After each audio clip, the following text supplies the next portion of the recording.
Hi, everyone. Thanks for joining us today. Welcome to our June webinar, Alternative Facts and Fake News, Standing Up for Science Amid Misinformation Campaigns, with our host, Mark Baer.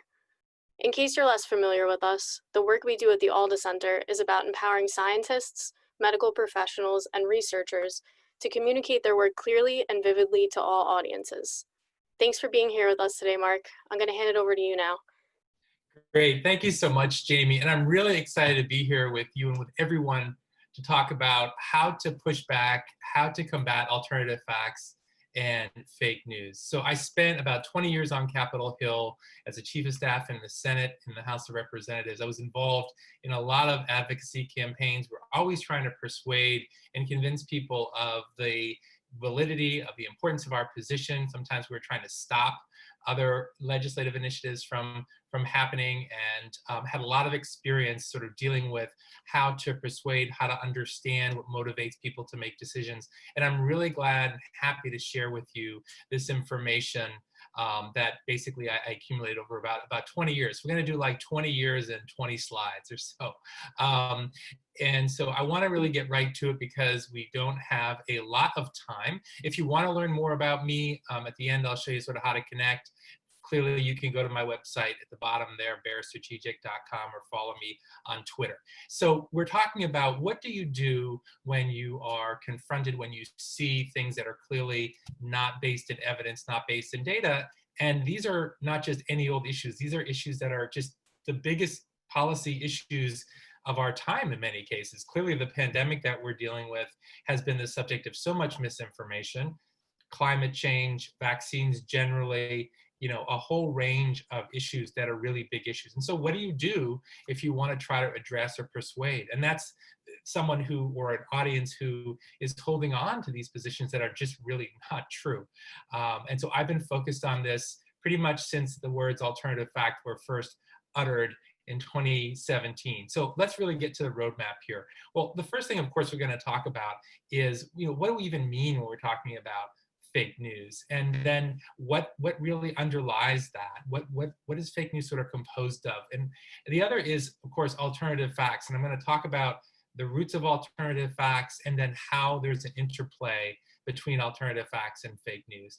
And then what do you do if you want to really address or push back or respond to these false claims that are out there? And as well, and sort of things to think about in that realm. One thing to think about, which most people don't, is that the individual or individuals delivering this message and responding to this incorrect information, there needs to be a lot of thought and a lot of strategic thinking brought to bear as to who or which group is the best to deliver that message and be most effective at perhaps influencing others to abandon, let go of this false information.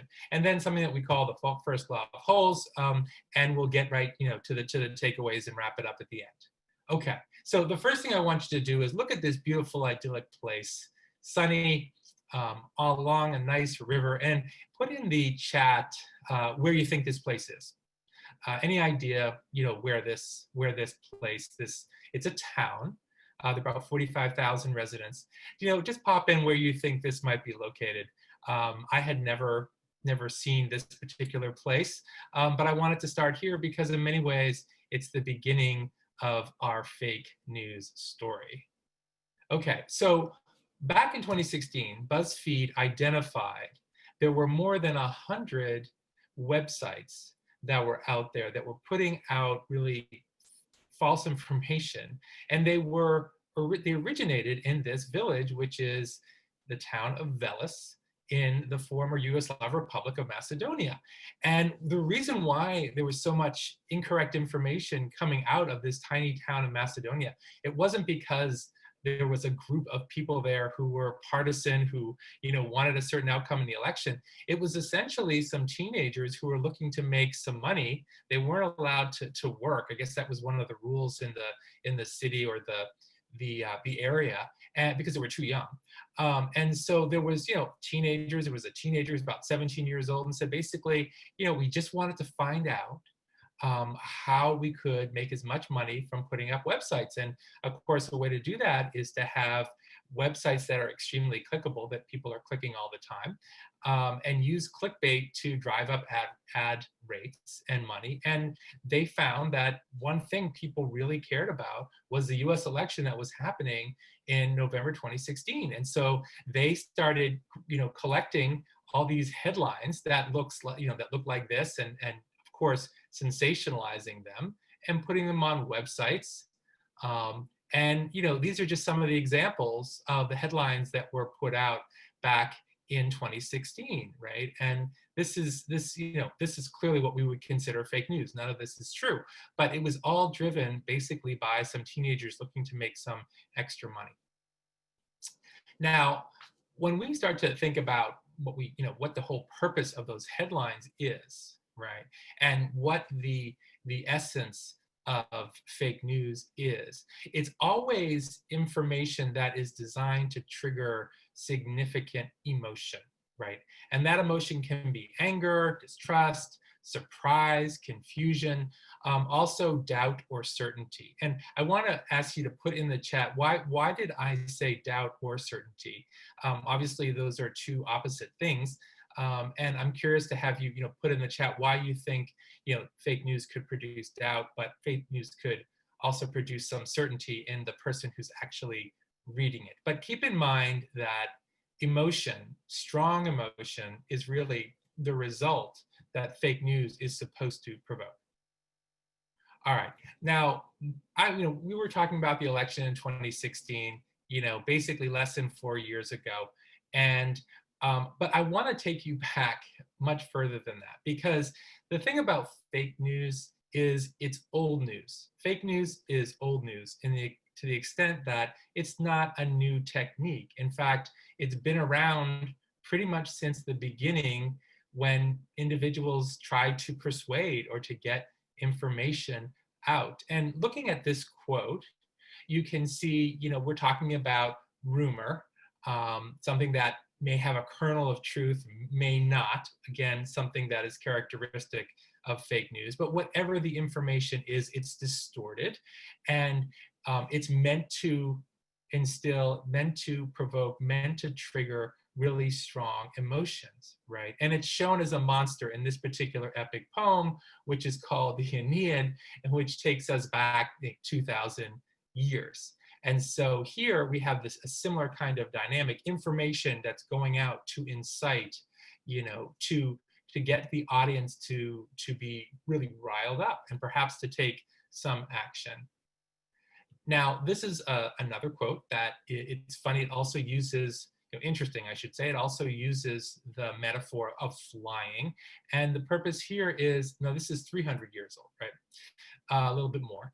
And the purpose here is, to show that this sort of information that's distorted, these stories that aren't really true, they have tremendous, this is information that's going viral before there was, before there were telephones, before there was anything, any of the modern things that we associate, technologies that we associate with fake news now, clearly the internet, but other even more basic things. So this is really this dynamic of spreading information that's not true, and its ability to trigger strong emotions, and even its ability to outrun and be more effective at spreading than the truth, is something that is really, really old. And our brains are still wired the same way as they were 2,000 years ago. So these techniques still work very well.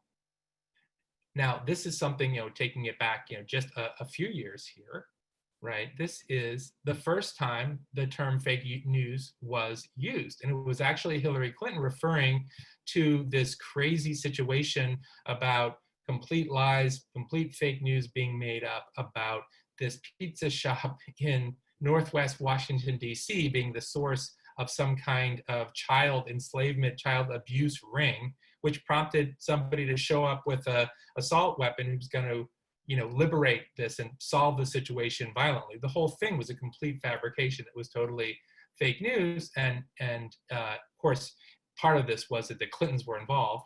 And so Hillary Clinton said, look, this, this is a serious thing. These are complete lies, but they have major impacts because they are so emotional. They trigger such strong emotions. So that's what we talk about when you think about fake news. The fundamentals of fake news are these elements that we talked about, really designed to provoke emotion, strong emotion. And that emotion can lead to action, like we saw with this pizza shop situation. Okay, now I want you to think about alternative facts. And you're going to see, as we talk about sort of the roots of alternative facts, some of the similarities between the constituent parts, between the elements of alternative facts and the elements of fake news. You've got beliefs, emotions. The thing to keep in mind here, even, of course, the term facts, it's, we're talking about alternative facts, but the term facts throws a lot of people because the idea being that, well, maybe I should respond to alternative facts with actual facts, and that's going to convince the person. We're going to get to that in a moment, but as a spoiler alert, that's the worst thing that you can do, is to respond to these alternative facts, meaning misrepresentations, lies, misinformation, disinformation, with actual data if you want to persuade. You certainly can't lead with that, and at times, it might make sense to include it a little bit, but certainly not as the main thrust initially. And I'm going to give you a couple of case studies that we'll talk about as well that illustrate that point. Okay, so this was the first time the term alternative facts was used. And put in the chat if you remember what it referred to. Who said it and what it referred to, if you remember that. I'd be interested to see what people are thinking about when it comes to who said that and what were the circumstances around that. Okay, so this third piece really gets to alternative facts and fake news. Now we started with the fundamentals of fake news. What are the elements of it? What are the ingredients of fake news? Looked at the similar kind of constituent parts, the makeup, the components, the building blocks of alternative facts as well. And when I started to really focus on this issue, so, just to step back a little bit as to, why am I interested in this? Like, why do I care about this? As a former chief of staff in the Senate, I have a science podcast called When Science Speaks. And a lot of my political friends, ask me, like, why are you working with scientists? Like, why are you so interested in these types of issues that really impact science, data? I work with a lot of engineers as well. And the reason I do it is because I'm just I'm really concerned about policies that are coming out that have absolutely no basis in any kind of evidence, right? And I expect that's probably why you decided to join the webinar as well, because you're concerned that whether it's, COVID-19, climate change, vaccines, all these types of things, which, are major public policies, public health priorities, not to have them rooted in facts, evidence, data, scientific, science, peer review. I mean, all these types of things that really need to form the bedrock, the foundation of policies in our country have been really, denigrated, dismissed, downgraded. People, scientists have been marginalized. All this whole dynamic that I'm sure you're quite familiar with, which is why, you probably wanted to plug in today to the webinar. But what I started doing is not long after the election, and this information just kept on coming. For those who put in the chat, yeah, this was something that Kellyanne Conway, who's a presidential counselor to the president, had mentioned about the number of attendees at President Trump's inauguration compared to the number of attendees at President Obama's inauguration, despite the fact that there were clear pictures from the National Park Service that showed there were more people at President Obama's inauguration than President Trump's. Not a big deal, but the Trump administration was very concerned about that and wanted to try to declare, and did declare, falsely of course, that there were more people at President Trump's inauguration. So once that happened, and there kind of was a cascade, which is continuing, of misinformation and things that are just not true coming from the highest policy levels. As someone who considers himself a serious policy person, I mean, I spent, like I said, like 2 decades of my professional life up on Capitol Hill everything we did was rooted in facts and data and evidence to start with. That has to be the bedrock of policy. Now, if you want to move the policy and you want people to actually pay attention and get people to adopt, join coalitions, kind of come to your side and add their energy and momentum to driving your policy forward, you can't just stop at facts. Facts are necessary but not sufficient. And one of the things that's important when you're trying to move a policy, and this is where it sort of overlaps with fake news and alternative facts, is emotion. You need to appeal to people's emotion and other senses that they have besides just being focused and just presenting data, because data is just not enough to be able to move people. And when you're talking about alternative facts and fake news, you're talking about this interesting dynamic that I want to touch upon right now, which is that when it comes to alternative facts, something that's just not true, like let's just take the claim that the MMR vaccine causes autism. Now, we know that is not true. It's been debunked. The medical doctor who presented it lost his medical license. The journal that printed it retracted it.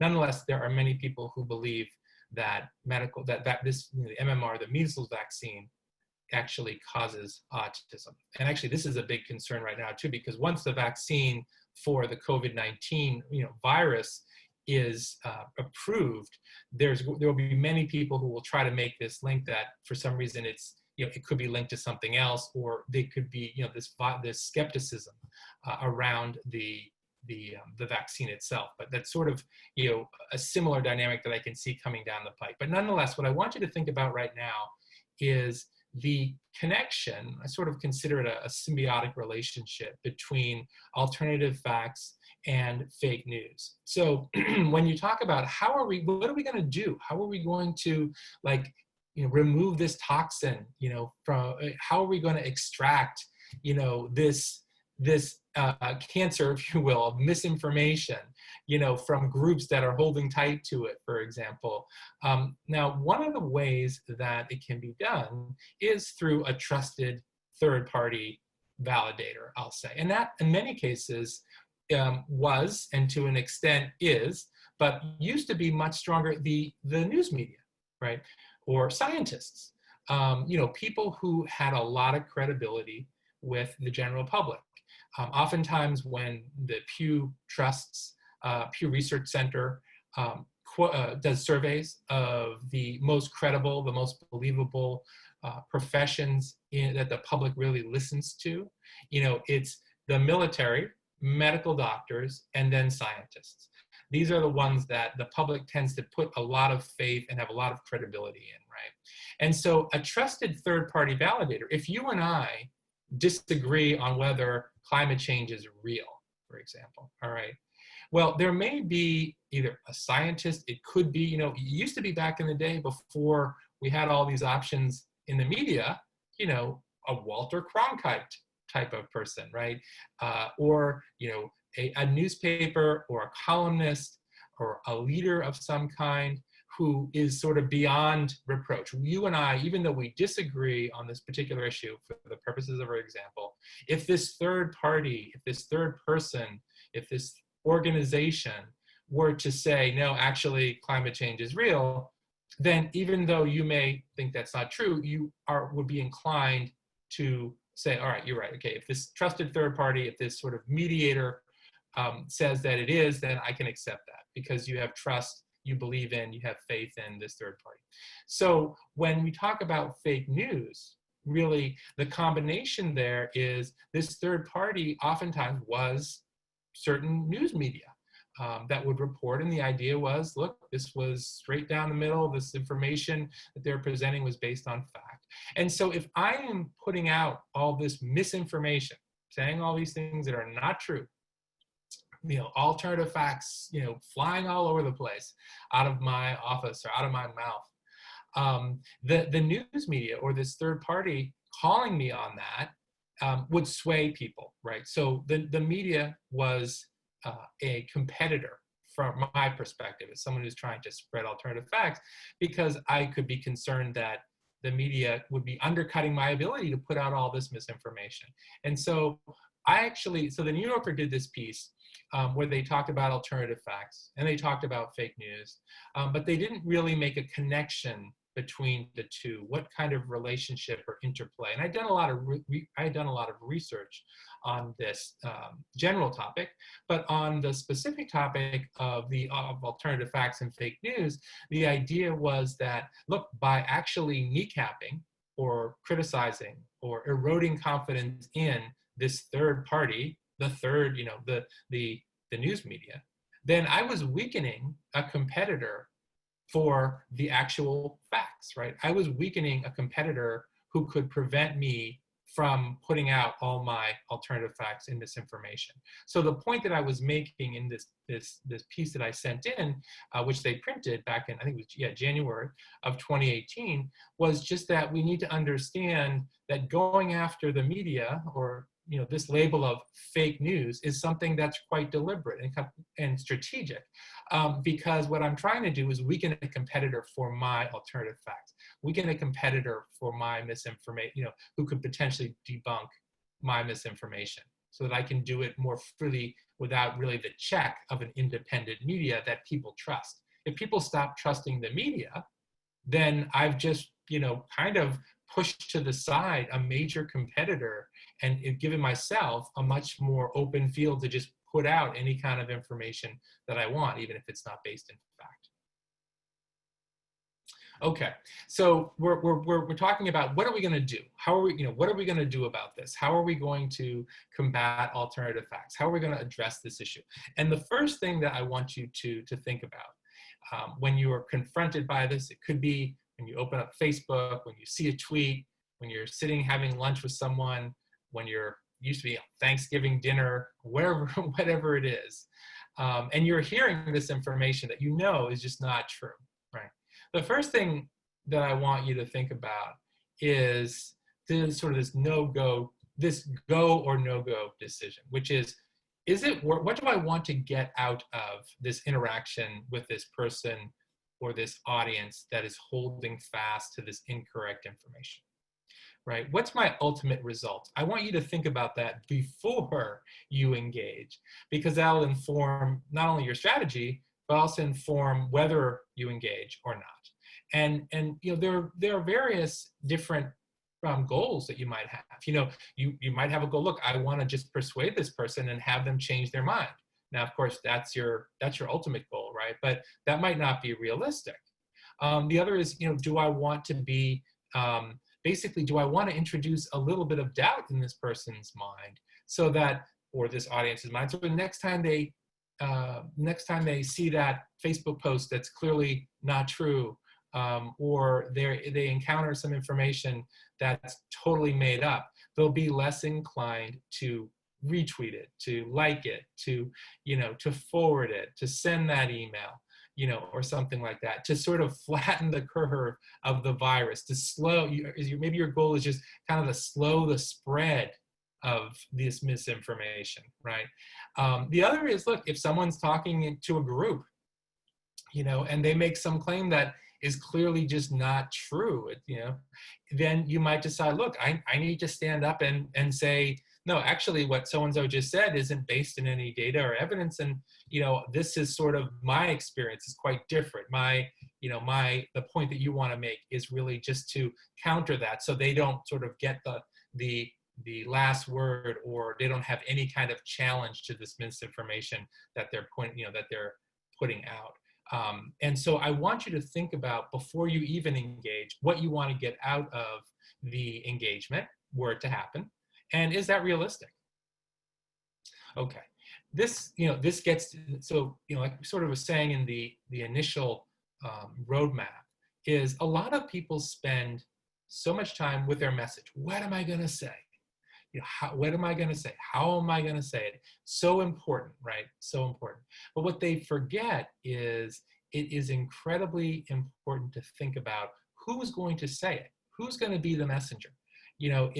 It's funny, if you have kids, this may sound familiar.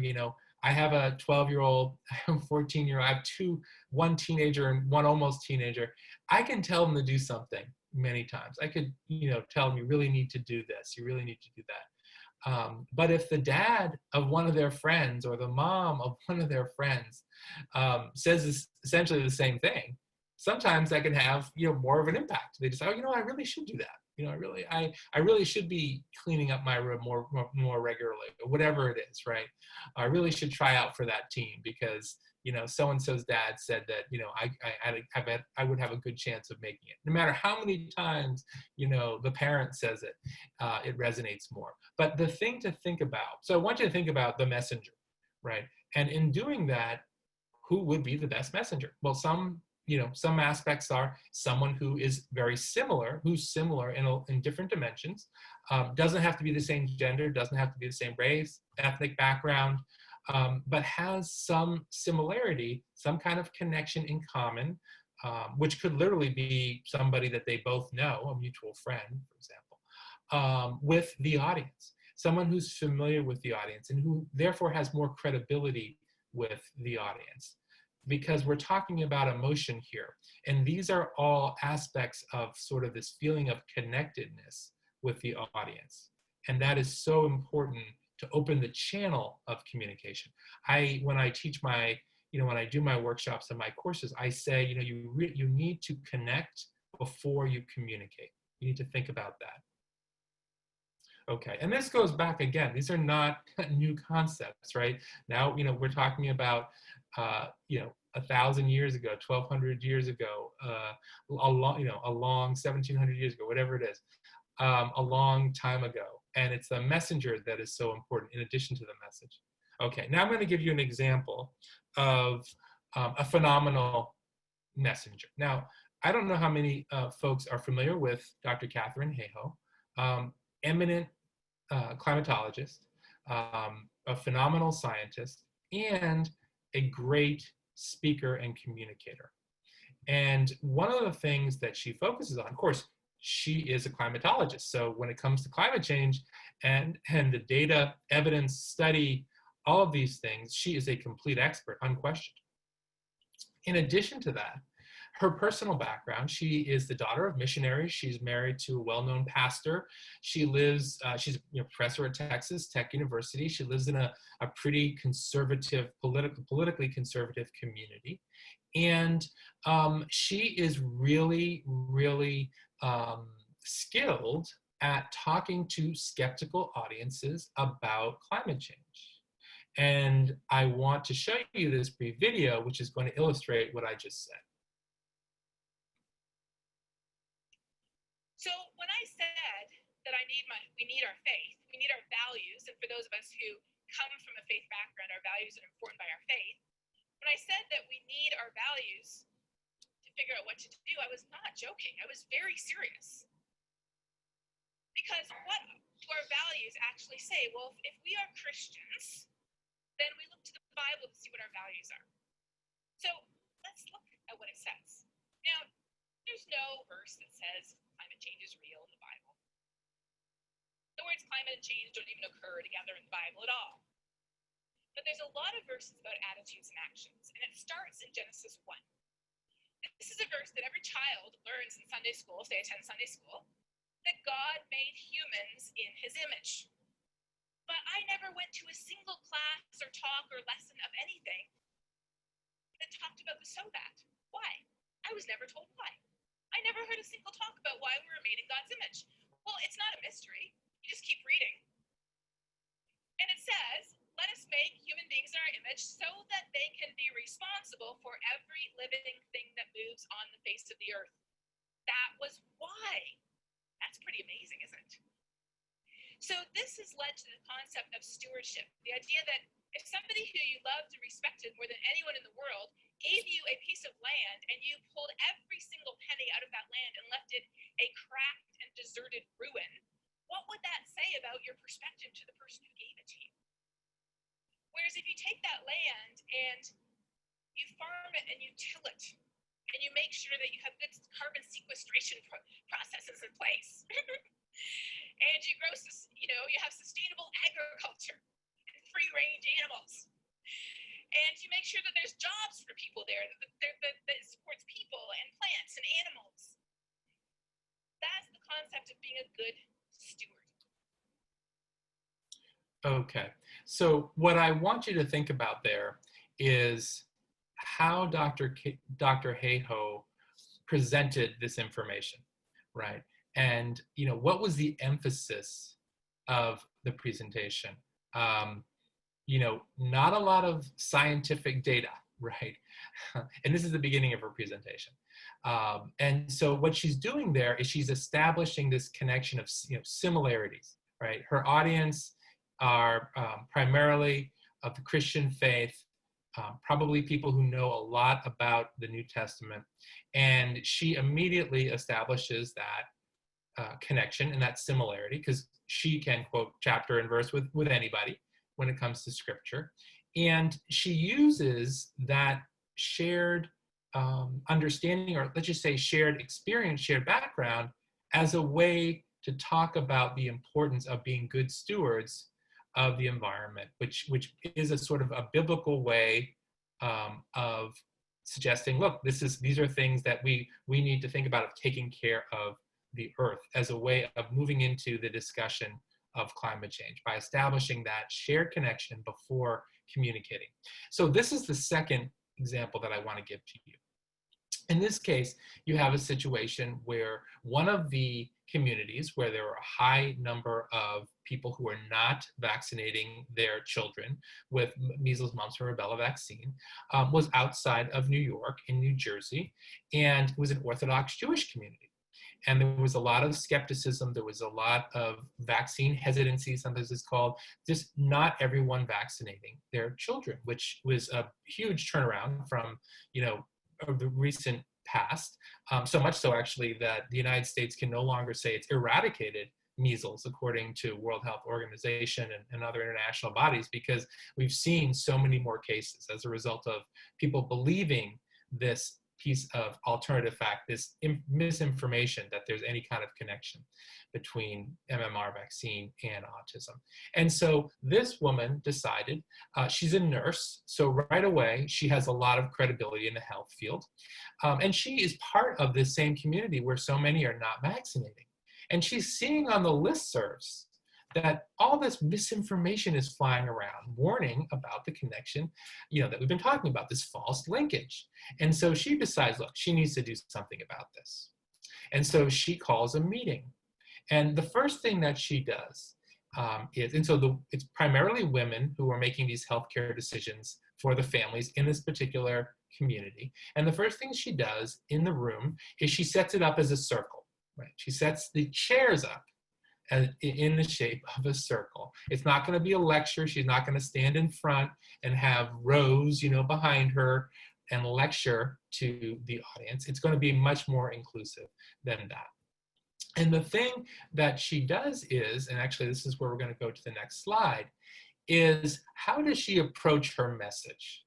Well, one of the first things that she does was she kind of cracks this joke in the beginning, try to lower the temperature in the room. And she knows that the joke is going to go over well because she is from the community itself, right? So she kind of understands these types of things intrinsically, in her bones, because she's part of this group.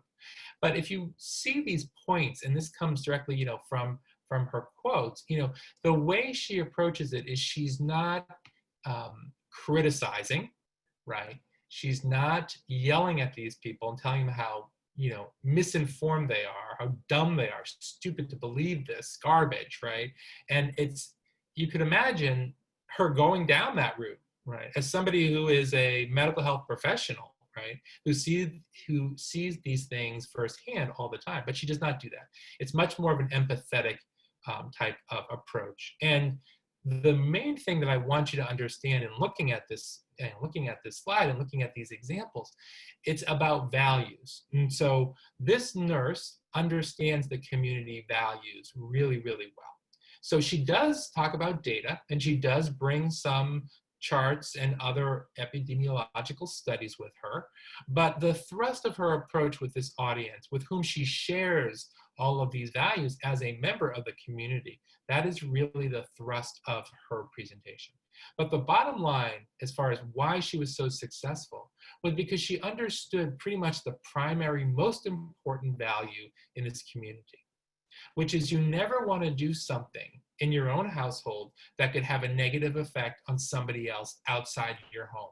You never want to make a decision inside your household that could hurt somebody outside. So when it comes to not vaccinating your children, if they develop measles, perhaps maybe when they were still asymptomatic, when they weren't showing any symptoms, and they were out in the community, they could infect other children. They could infect elderly people who no longer either weren't vaccinated in the first place or didn't, or already they're immunocompromised, and could result in significant illness or even death as a result of that decision that person makes in their own house.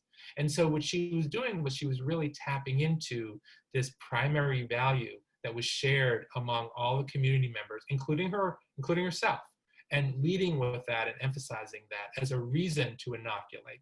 And as a result of this meeting that she had, many people in the community decided it was time to inoculate their kids and get this vaccine. Okay, so this slide here kind of, it kind of ties in what we're talking about here. The similarity with your audience, establishing that. People tend to like others who are like themselves. Having that ability to demonstrate you understand, you're similar, you're relatable to your audience. It triggers these feelings of affection. And that leads to a trust, is sort of the know-like trust kind of continuum that you sometimes hear.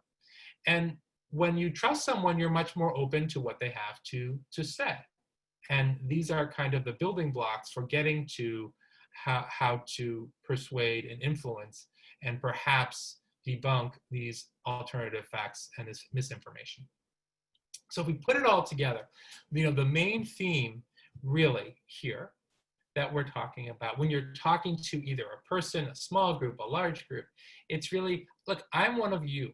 I understand what you're going through, and you demonstrate that. And there are many ways, many different ways of demonstrating that. I just want to point out one thing here, which is that when I did this talk at the University of Chicago, and I showed these two examples, and after I finished, someone asked a question. They said, both the examples that you showed had to do with religion, and scientists are atheists. So how would you ever connect with, say, a health professional or a scientist, who was holding on to this misinformation?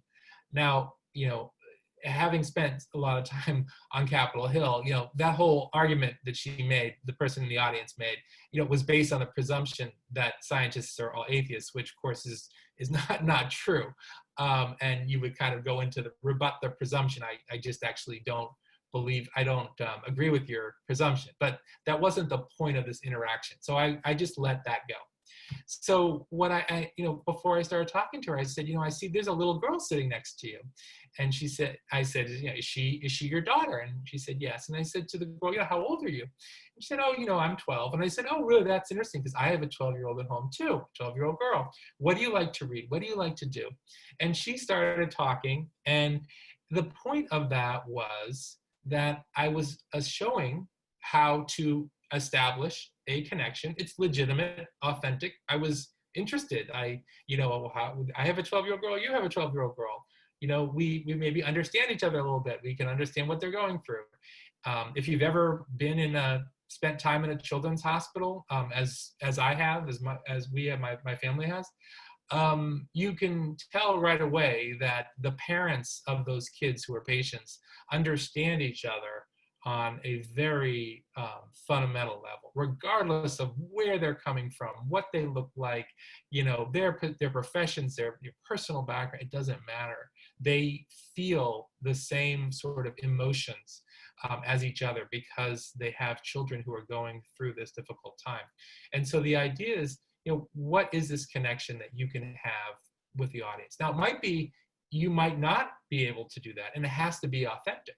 And if you can't establish a connection with authenticity, then you need to think about whether there's somebody else in your group, on your team, in your lab, in your office, whatever it happens to be, who can do that authentically.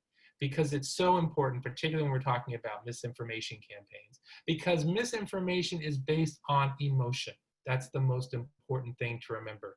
It's based on belief which can also mean values, culture, personal experiences, the prevailing sentiment in the community. All of these different things are the pieces that stitch together really hold alternative facts in somebody's belief system, right? Is these emotional aspects. So these are some of the ways of trying to get to this point of maybe we can find a way for you to understand and abandon, hopefully, but maybe that's not realistic, abandon this misinformation that you're holding on to. Leading with data is the absolute wrong way to go, because the person isn't holding on to this misinformation because of data. They're holding on to it because of some emotional reason, values, the way they were brought up, maybe their faith, all these things. So if you come in with your data, well, you're just going to go like this. You're going to totally miss each other, because they're not listening to the data channel.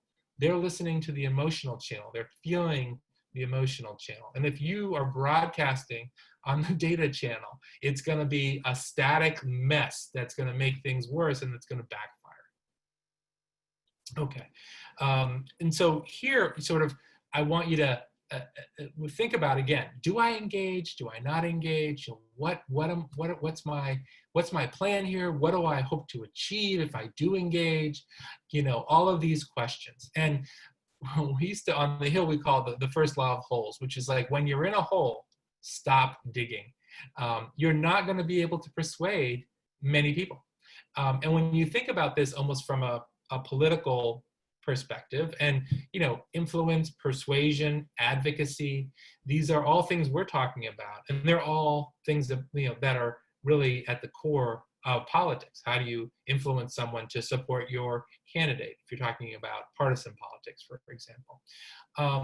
But basically what we talk about in politics is, you've got 20% who would be with you regardless. They would support you, whatever you did, whatever you said. 20% you could walk on water, doesn't matter what happens. And again, these are just rough estimates. But the idea is, on either side, it's almost like, the normal curve for those who see it that way. But the idea being, on the ends, they're going to be people who either there's nothing you can do to persuade them, and then on the other end, there's no need to persuade them, because they already believe what you believe. It's that middle portion. Sometimes they're called the independent voter, in political terms, like an independent voter. But I call them the persuadables. And when it comes to the other side, where they wouldn't believe you if you walked on water, I call them the lost causes, right? And there's no point in focusing on either the people who are always with you or the lost causes. You want to find out who are the people who could be persuaded to abandon this misinformation, could be swayed to action. And then we've been talking about how to do that, right? And so the thing is, pretty quickly you can recognize there's no, I'm not going to be able to change their view on this particular issue. And I'll tell you one big signal on that as that an indicator that this person is just not persuadable. A lot of times what can happen is people internalize this misinformation so much. It's actually, they do it because it's part of their self-identity, meaning there may be everyone in their family, everyone in their community, they belong to clubs or community groups, either in real life or online, where they're talking about all these different things and sharing this information among each other. And it's an echo chamber, really. And if you were trying to persuade them, say that, okay, look, Obama wasn't born in Kenya. Okay, he was born, Hawaii, the whole birth certificate thing. But if they were just so attached to that, and they just view themselves as someone who was just going to oppose, just the last 8 years were miserable, all their friends, talking about the Obama administration, if their view was that they're just an anti-Obama person, right, for some reason, then you can't, for them to change their view, they would really have to repudiate, their whole kind of community, right? And that's something that's really hard for people to do. If you tried to tell someone, look, just because there's this policy, this proposed policy to require that if you're on the terrorist watch list, probably shouldn't be able to get a gun. You know, can we agree on that? No, it's going to lead to, you're going to take our guns and all those sorts of things. You know, sometimes those beliefs, again, they're beliefs, they're not facts, are rooted in this self-identity. You know, this community, that they're gun owners, they view that really as part of who they are. They, you know, they're members of gun clubs. Everyone gets a NRA lifetime membership, you know, when they turn 18 or whatever it is, for purposes of the, you know, the example, it's 18, and it's just part of the culture, and not just in their family, but, you know, maybe their extended family and in their community. So to ask someone to give that up is really a tall order, and it probably, even if it were possible, I would suggest it's not worth the effort, because it would take so much resources that would be better spent with the persuadables. Okay, so these are the takeaways. These are the things that we want to leave. And of course, I've left time for questions, and I see there are some questions in the chat, which is great. Please feel free to do that, ask questions. I'm happy to answer all the questions that you may have, or comments, respond to comments. So I want you to think about these things. First of all, this is the mutation of a virus we've seen before, going back 2,000 years, the first time that people started to, you know, interact and try to persuade or influence the behavior of other people. Okay, the term facts can lead people to think that they need to respond with facts and data. And that makes logical sense, but we're not talking about logic.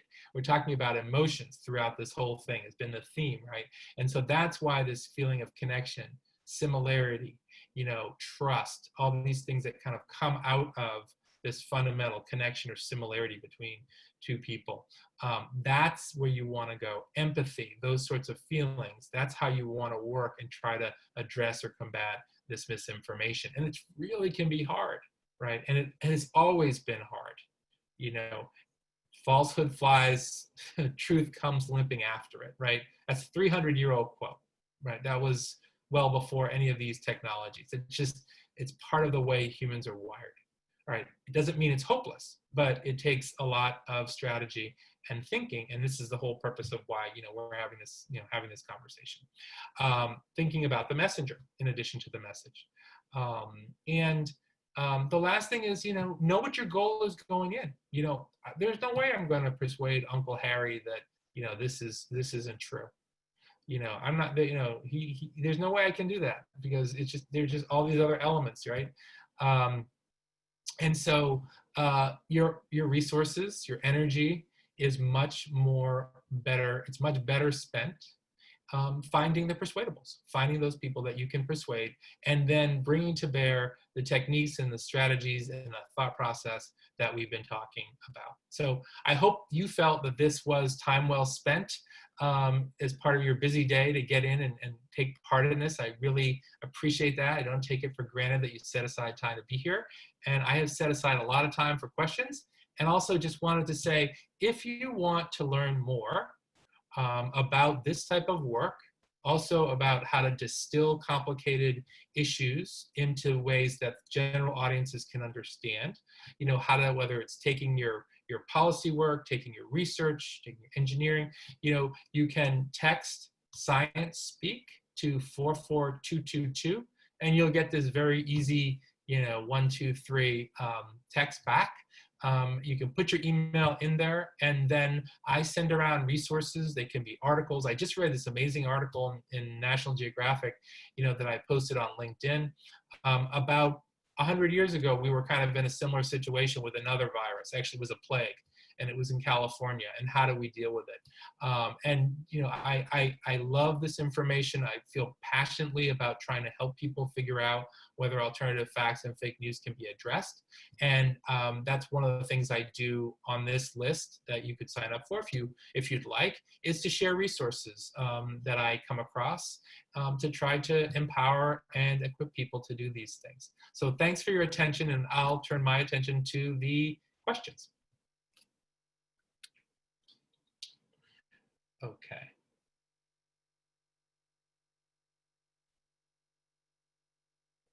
Okay.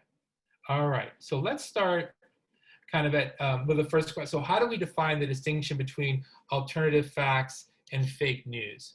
And so alternative facts, that's your misinformation. That's Obama was a Muslim, 9/11 was a hoax, vaccines cause autism, climate change is manufactured, it's not a result of human, activity. Those are your alternative facts. That's your misinformation.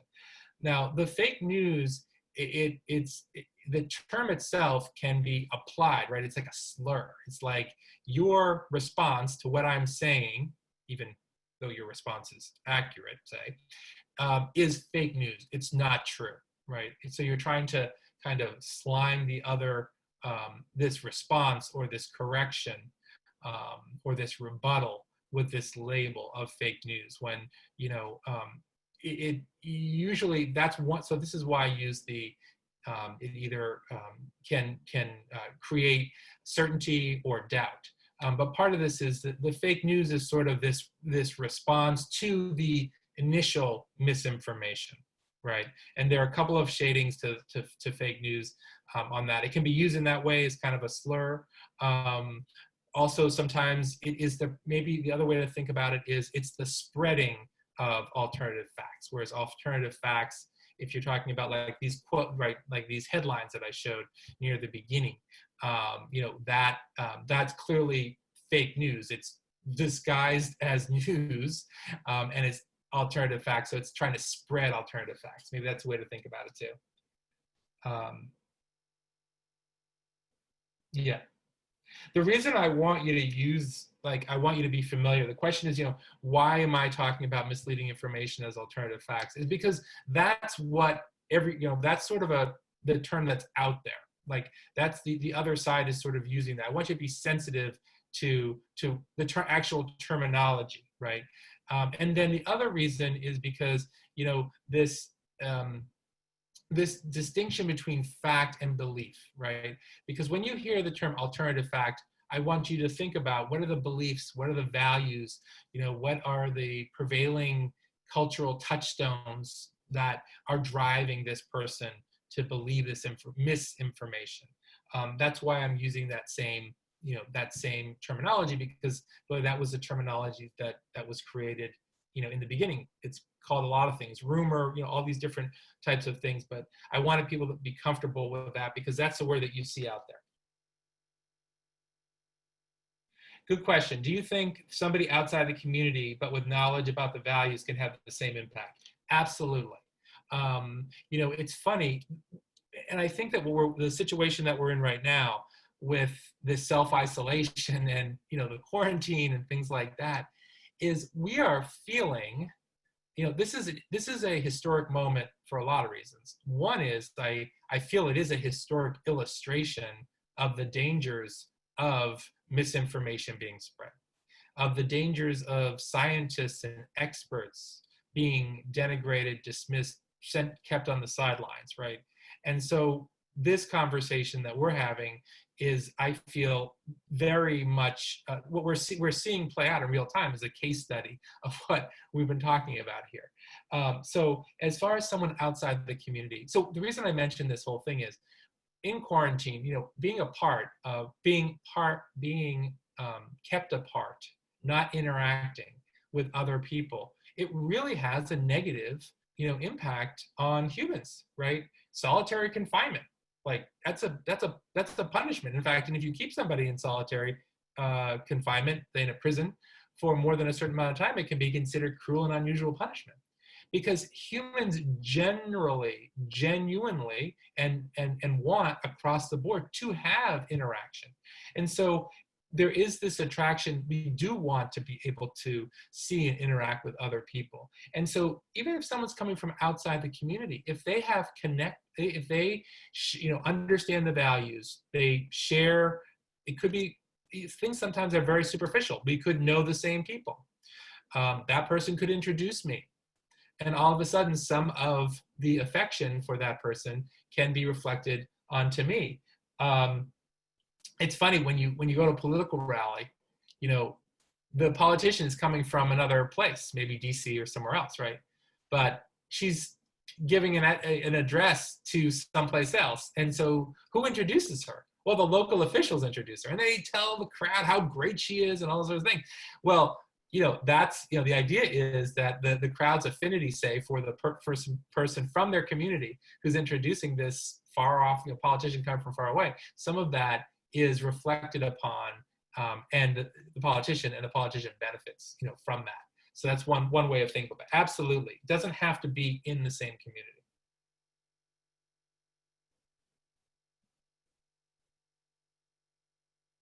Right. Yeah, you can find a similarity between you and your community audience. Absolutely. And it doesn't have to be something huge and monumental. Same alma mater. Hey, you have a 10-year-old, I have a 10. I had never met that woman before. But I think at some level she felt like, she understood me.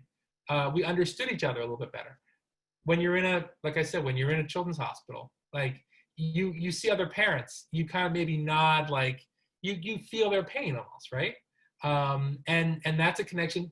You'd never seen each other before, never mind, from the same community, but you have something in common that is so powerful, that your kids are in pain.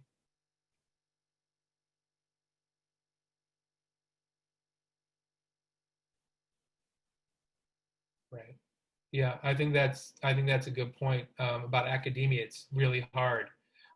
So think about communities maybe a little more broadly, and they can be virtual, but I absolutely understand. How do you quickly tell who's a lost cause and who's a persuadable? Now, this is for scientists in particular, but for everybody. When you interact, this is not a lecture. Oh, that's interesting that you said that. What are your thoughts? Why do you feel that way? Doing it in a way that's not condescending, that's genuine, and that's authentic. And the person will start talking. The person will start, saying various things, right? Now, this helps in a number of different ways. People like to get that respect, and people like to talk about themselves. They like to feel others are interested in them, right? So that can help lower the temperature. I'm talking about, obviously, a one-on-one interaction here. So not only does that help lower the temperature, but I start to learn more about this person. Well, when I was at school, at XYZ University, I took this course. Oh, you went? So right away, I'm starting to understand, okay, this person went to this college. Did I go there? Did someone I know go there? Is it in a town I know? So as you start to interact, you're both you're peeling away the reasons that they feel this way, but you're also collecting information that can be helpful for your message, right? To demonstrate similarity. But you could get to a point pretty quickly where you just realize, this person, it's just too strong. This is the way I was taught. This is what I believe. And this, then you realize, okay, let's just stop here on this and move on, right? It's not going to happen. Let's find someone that I could actually persuade, and given my different goals. How does this work via social media? Excellent question. Not very well. In fact, I wouldn't say it works well at all.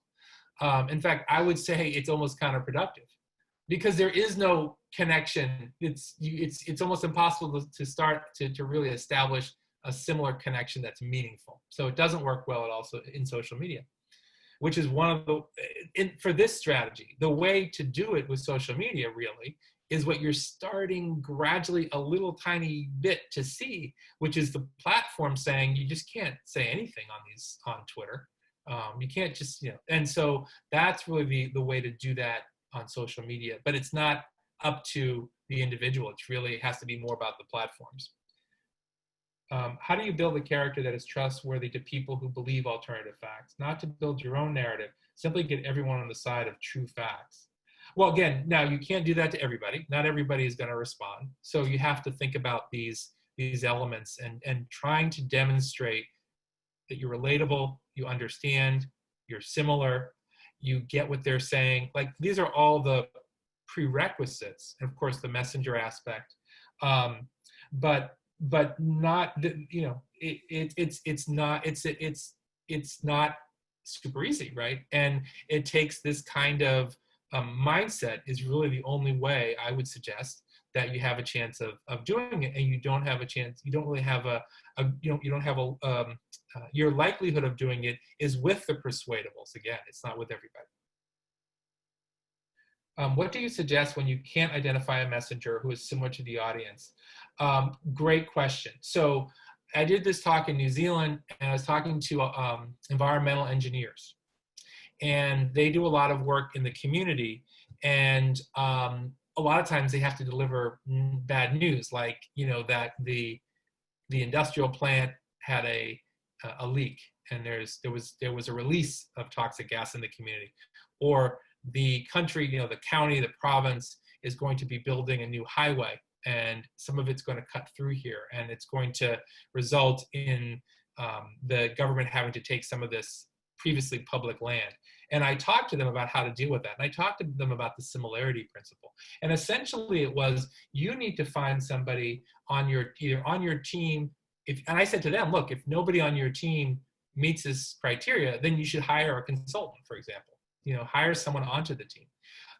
But if you can't do the similarity in a way, establish this similarity in a way that's authentic or real, do not try. Because the worst thing, people hate a fake, right?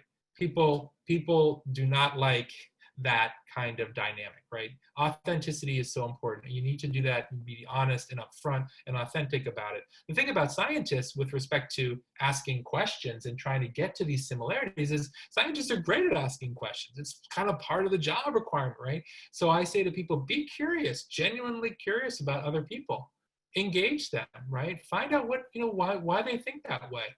Not only will it demonstrate to them that you respect them enough to do it without condescension, but you'll also get a lot of these nuggets that could help you shape the way you react and help you figure out the way to connect. Is there a strategy for minimizing the impact of lost cause on the target community beyond ignoring them? That is a good point, a good question.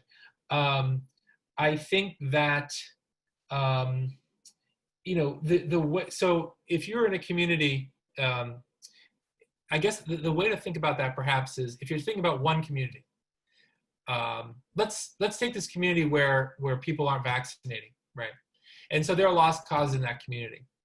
But you've addressed persuadables and they've changed their behavior. The way to do this with the lost causes, if there were any engagement at all, but maybe it would be like, you know, hey, you know, before you and I had a chance to talk, you said there was no way you were going to vaccinate your 6-year-old daughter, 6-month-old daughter, say. But now we've had a chance to talk and you're going to do that this week.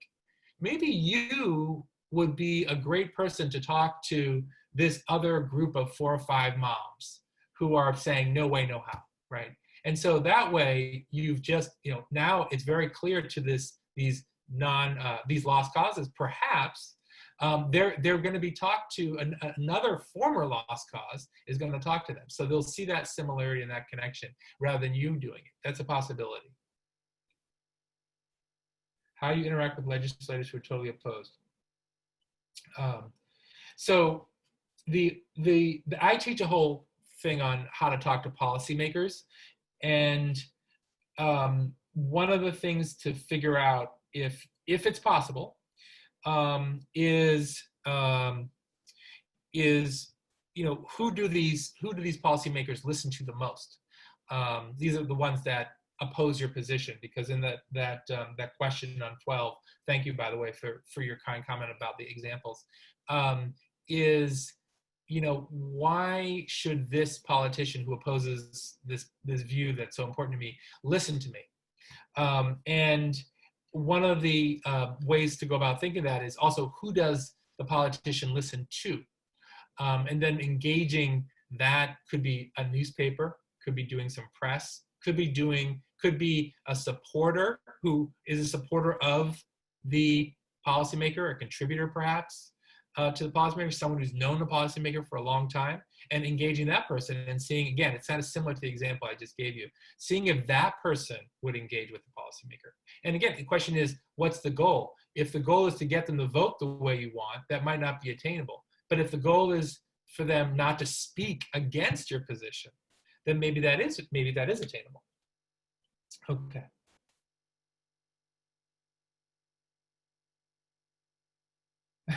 How many webinars are out there dedicated to teaching people how to better conduct misinformation campaigns? Lots, I'm sure.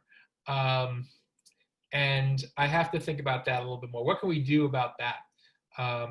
I think we have to keep doing what we're doing. I think that the only thing, this is actually the only thing that comes to mind right away is, making your voice heard, say with commenting about, Twitter, for example. It seems like there may be a little movement there.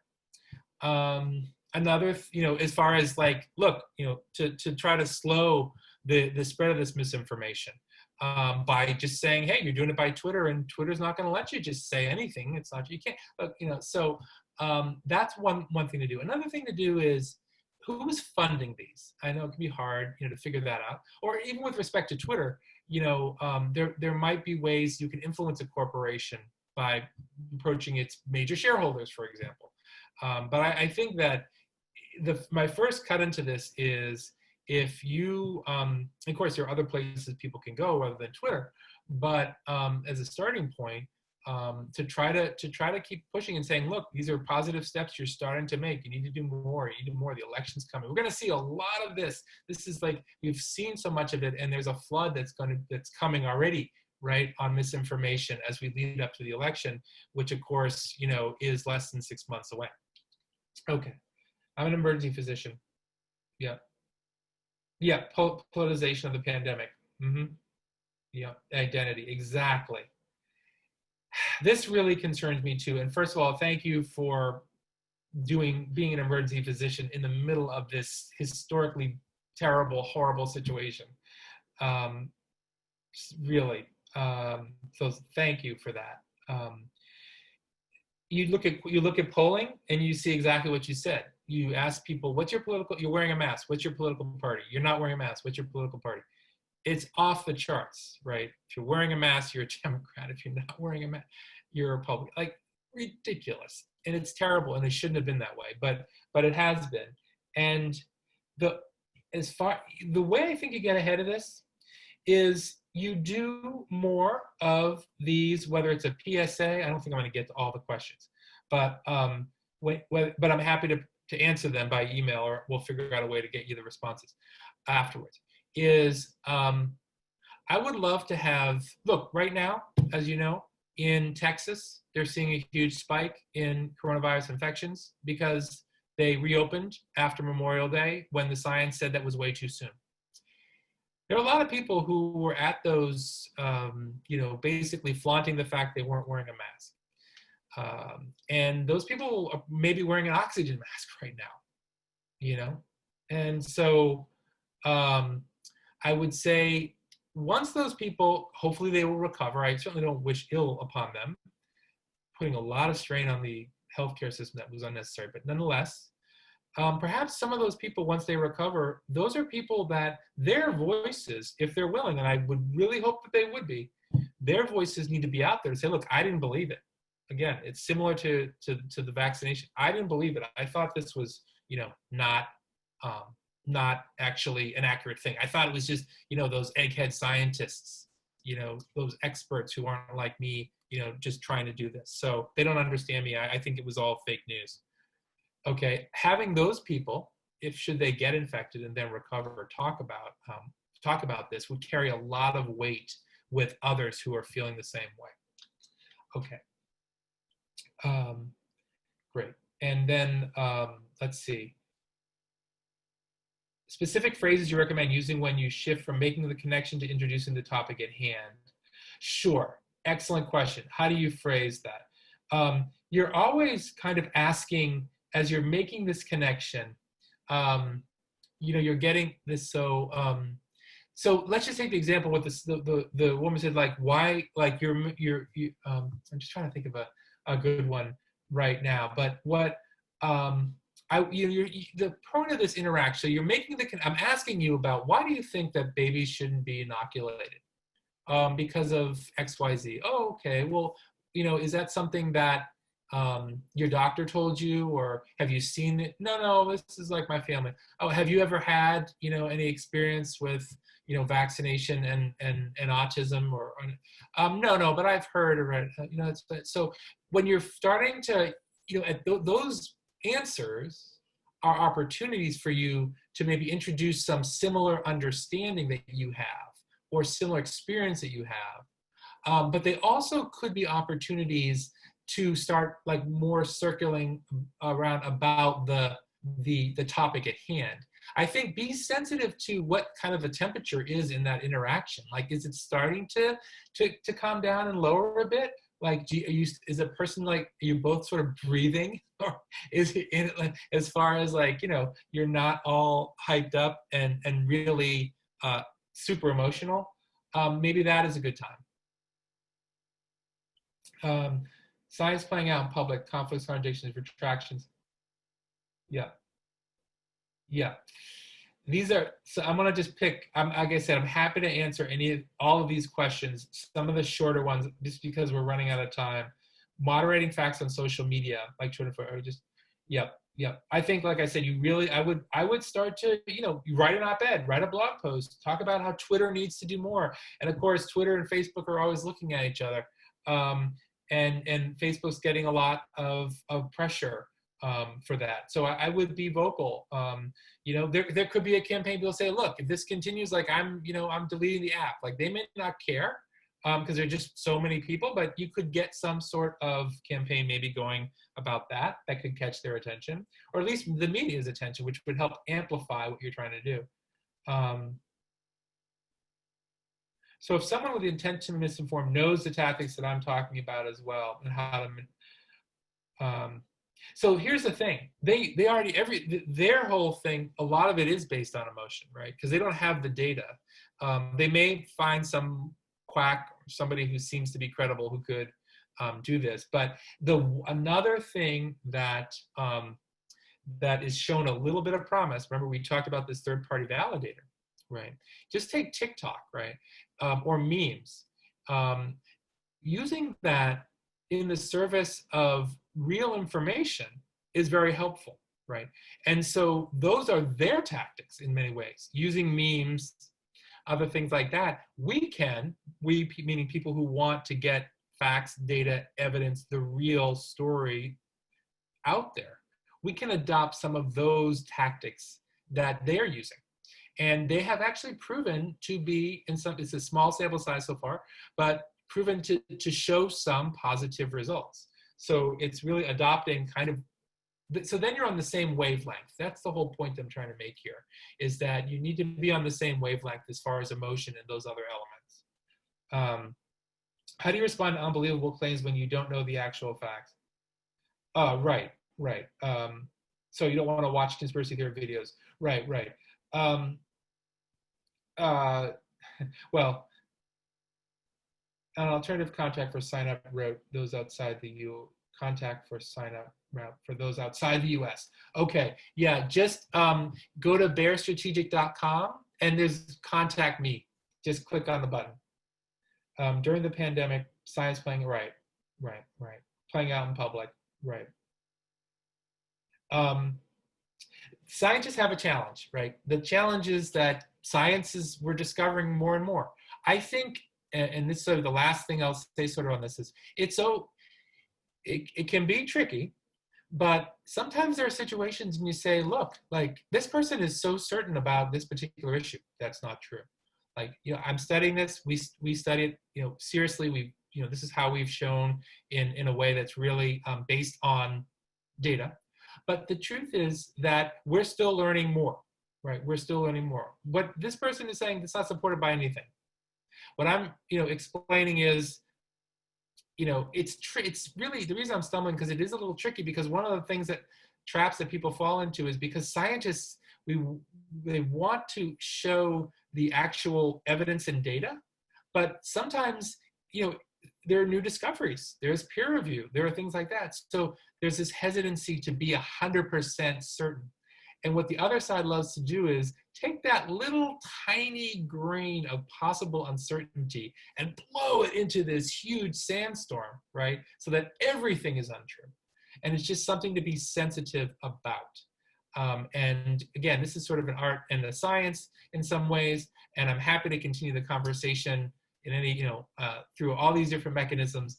But I think we are out of time for this. I will respond though to the email questions that are in the chat, and I hope this was a worthwhile webinar. Hope it was worthwhile for your time. And as we head into the next 5+ months, there'll be a lot of information about all these things out there. Not all of it will be true. And I hope that you've learned a few tools, strategies, and approaches to address these issues. Thank you so much.